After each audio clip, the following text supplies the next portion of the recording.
ونتوكل عليه ونعوذ بالله من شرور أنفسنا ومن سيئات أعمالنا من يهده الله فلا مضل له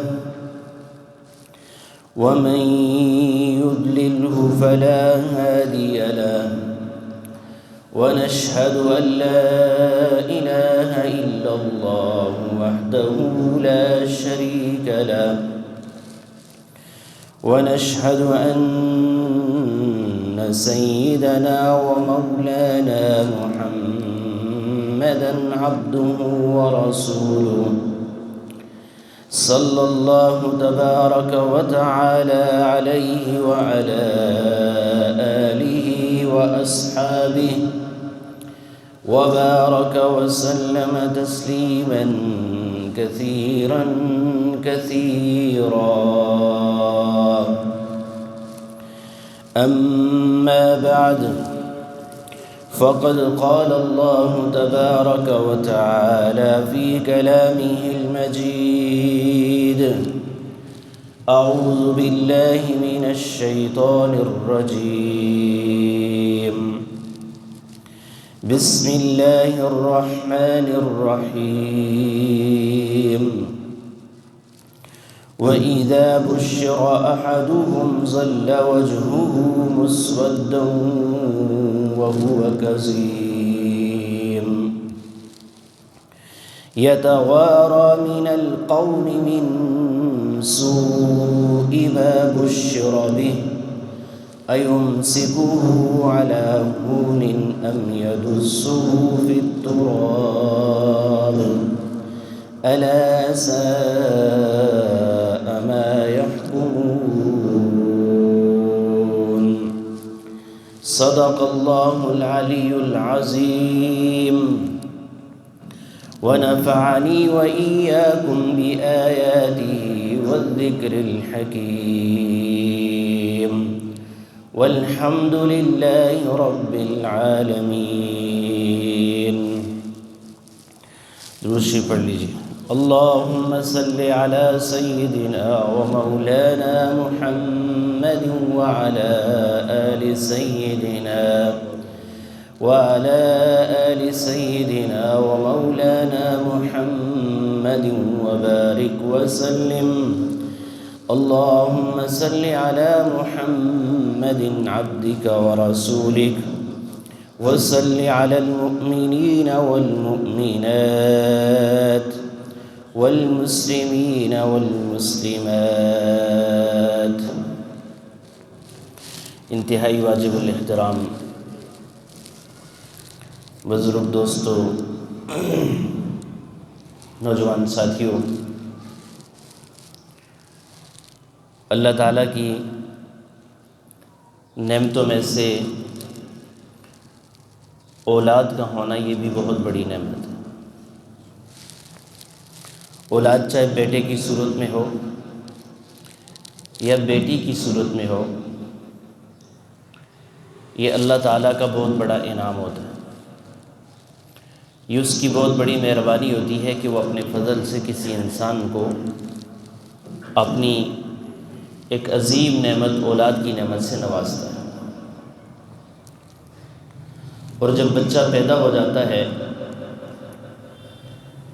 تو اللہ کے نبی صلی اللہ علیہ وسلم کی سنت یہ ہے کہ اگر وہ لڑکا ہو تو 7ویں دن اس کے سر کے بالوں کو صاف کیا جاتا ہے، یا لڑکی ہو، اور پھر اس کا اچھا سا نام رکھا جاتا ہے. اور پھر اس کے بعد اللہ کے حبیب صلی اللہ علیہ وسلم کی سنت یہ ہے کہ اگر وہ لڑکا ہے تو 7 سے لے کر کے 7ویں 14ویں اور 21ویں دن تک اس کا حقیقہ کیا جاتا ہے اور 2 بکرے ذبح کیے جاتے ہیں. بکرے ہوں یا بکری، یعنی وہ والا جانور جو قربانی کے لیے ذبح کیا جا سکتا ہے وہی جانور حقیقے میں بھی ذبح کیا جائے. اور اگر پیدا ہونے والی نعمت بچی کی صورت میں ہو تو پھر اللہ کے حبیب صلی اللہ علیہ وسلم کا طریقہ یہ ہے کہ پھر آپ صلی اللہ علیہ وسلم ایک بکرا یا ایک بکری اس کی طرف سے عقیقہ کرتے تھے۔ اور یہ جو عمل ہے عقیقے کا عمل، یہ تمام اس آسمانی یا سماوی ادیان کے اندر موجود ہے۔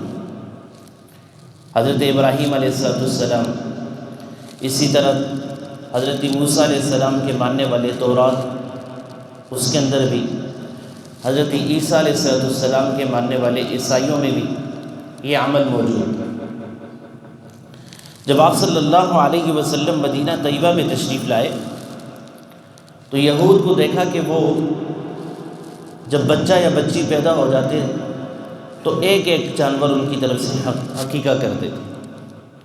تو آپ صلی اللہ علیہ وسلم نے اس عمل میں بھی ان کی مخالفت کی اور یہ ہدایت دی کہ اگر بچہ پیدا ہو جائے اس کے لیے 2 جانور، اور اگر بچی پیدا ہو جائے تو پھر اس کے لیے 1۔ یہ عمل آپ صلی اللہ علیہ وسلم نے اختیار کیا۔ اور جہاں تک